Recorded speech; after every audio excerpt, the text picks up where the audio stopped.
Ralph, you got someone at the door trying to get in and a dog Yeah, yapping at him? I do. You're going to have to go away because I'm on your show. And Ryan, you're far more important than, it's just my girlfriend. She can stand out there in the heat. She'll be fine. Hey, we got a good show lined up for you today. 20 years into the internet for the auto industry. To me, that's the biggest change of what's going on.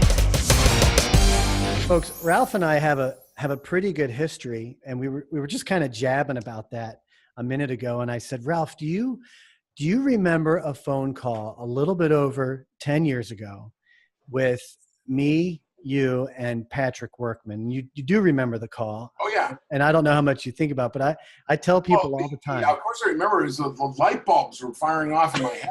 I mean, yeah. But funny story, we're on this call, and I don't remember why. Patrick had just started at dealer.com.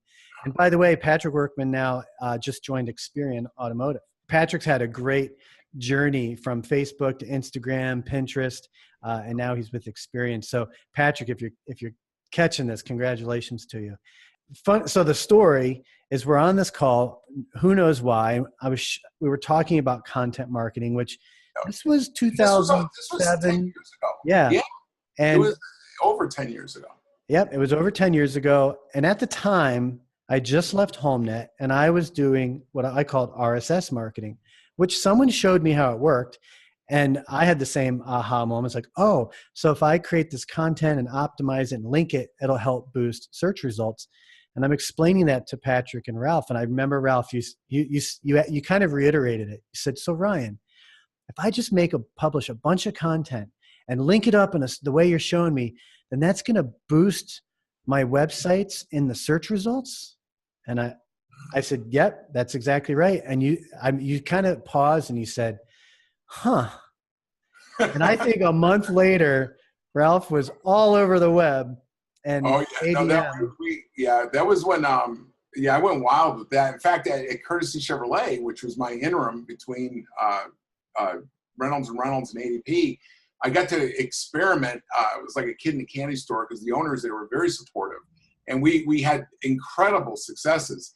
But that was one of the things that we did, and we got that from you, Ryan. I mean, I took that kernel of knowledge and I started building everything from Blogger sites to WordPress sites to the old GeoCities sites. Yeah. And I started putting all kinds of content behind all kinds of domains and URLs. And man, it worked. I mean, it worked. It worked very well. Part of the reason being that no other dealers were doing it at the time. Right. You know, today we take it for granted that you have to do all this. This is like good housekeeping. It's basic digital marketing housekeeping. But back then we were pioneering it. We were the first dealers to do it, and it reflected in the amount of market share we were able to grab. I mean, it wasn't too long before we were hitting close to 1,000 cars a month, and it was my biggest challenge was actually building more office space and hiring people and going, putting a second floor on the dealership.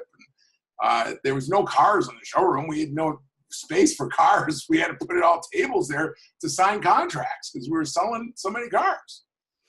It was some pretty heady times. Even though gas had gone up over $3 a gallon, that period of time from 2005, I'm going to say till 2009, was a real landmark period in the auto industry, in that there were many dealers who emerged with a lot more volume than they had before then, and they were able to take a lot more market share because they were using concepts like you just described, search engine optimization. Well, Ralph, do us a favor. I've just shared my screen. I've got the ADM network up.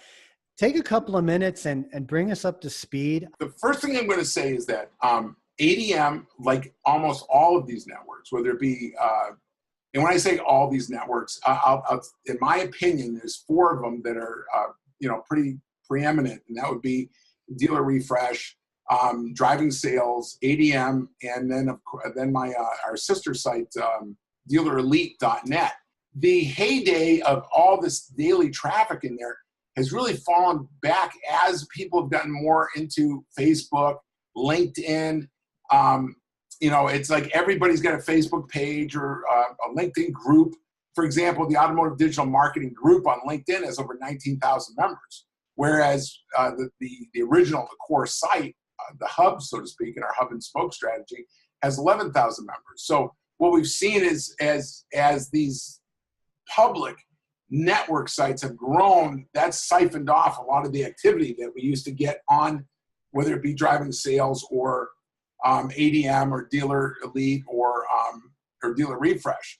I'll never forget, I did one that was about I did something called the 10 sexiest women in social media. To this day, nothing's ever gotten the traffic like that one did. What a lot of people don't know, though, is each of those women wrote their own write-ups. I didn't write about each one. I contacted each of those 10 women. There was actually more. Some of them turned it down. And they wrote their own write-up. They supplied their own photograph. A lot of people don't want to deal with it or address it, but we're running over 70% salesperson turnover in the industry as a whole. I don't know if any of you remember Jack Welch when he spoke at NADA about, I think it was 2010, 2011. But Jack Welch got up on stage and he saw the NADA statistics showing 60% sales turnover. Now that's at 60%. It's worse now, but it was 60%. And he just said flat out, you people can't do anything to better your industry until you solve this turnover problem. Your front-end people, the people that talk to your customers when they come into the dealership, are turning over at such a high rate. You may as well, it's like a revolving door with people coming in and out of the dealership. You don't know if they're a customer or a salesperson because they're there about the same length of time. I believe that the concept of taking salespeople and turning them into more than just greeters, in other words, taking a look at what we do in the real estate industry, where people work very hard at getting their real estate license, and then they go to work for a broker, and they self-promote themselves, and the broker gives them all kinds of materials and space and channels within which to do this. And I believe that this is part of what we're going to see evolve in the car business, is as opposed to everybody thinking it's going to be the Carvana solution with the vending machines, we're going to start buying cars from vending machines.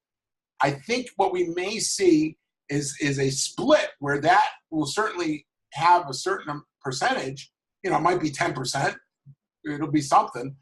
But I do believe that in order to solve the turnover issue, we're going to have to take salespeople and empower them and teach them to market themselves. We're going to have to actually help each salesperson develop their own brand.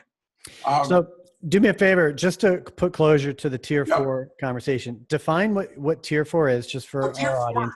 Well, tier 4 is the natural progression. Tier 1, tier 2, tier 3. Tier 4 is where the salespeople say, I work at a Ford store. Yes, you should buy a Ford. Yes, you should buy a Ford now. Yes, you should buy a Ford from Ken Grody Ford, but my name is Ralph Paglia, and you should buy a Ken Grody Ford from Ralph, because I'm going to treat you better than any other salesperson on the planet. Ryan, I know of at least a half a dozen dealers that are doing something like that, very similar, and they're very happy with the results. Thanks, folks, for joining us. Ralph Paglia here from Automotive Digital Marketing. Ralph, go get the door. I'm going to go let her in. Tell your dog it's okay. We'll see you guys soon. Have a great day. Have a great rest of the week.